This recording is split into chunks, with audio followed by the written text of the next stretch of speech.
Shalom, la première montée de Parashat Shmini a lieu le 1er Nissan, un peu moins d'un an après la sortie d'Égypte, le 8e jour de l'inauguration du tabernacle, le Mishkan, dans le désert.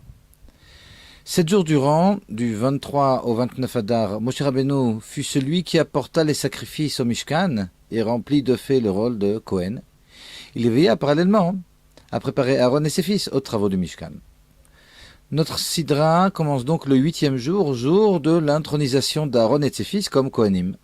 Aaron remplit alors pour la première fois le rôle de Kohen Gadol, le grand pontife.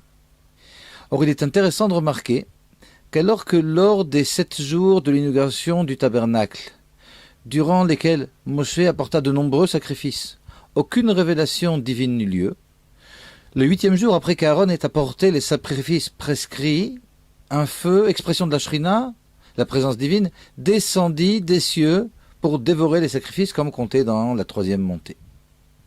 On comprend ici que le travail de Moshe Rabbeinu et celui d'Aaron se complètent. L'un sans l'autre ne suffit pas.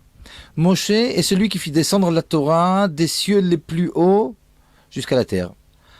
Or, cette Torah doit maintenant pénétrer dans les cœurs, et c'est là qu'intervient Aaron. Aaron est l'homme de terrain, l'homme de l'amour, celui qui sait préparer les cœurs au dévoilement divin. C'est donc après son action uniquement que le feu divin put descendre ici-bas. Le dévoilement de la Shrina ici-bas nécessite d'une part un travail de haut en bas, celui amorcé par Moshe Rabbeinu, donc qui apporta la Torah au monde. D'autre part, un mouvement de bas en haut, une élévation effectuée par le travail d'Aaron Cohen. L'enseignement à tirer de ce passage est le suivant. L'étude de la Torah est certes l'occupation la plus noble qui existe. Or, celle-ci ne suffit cependant pas au dévoilement de la Shrina dans notre vie et dans notre foyer. Ce dévoilement de la Shrina nécessite en effet que l'on s'occupe d'autrui, que l'on soit sensible aux besoins de notre entourage.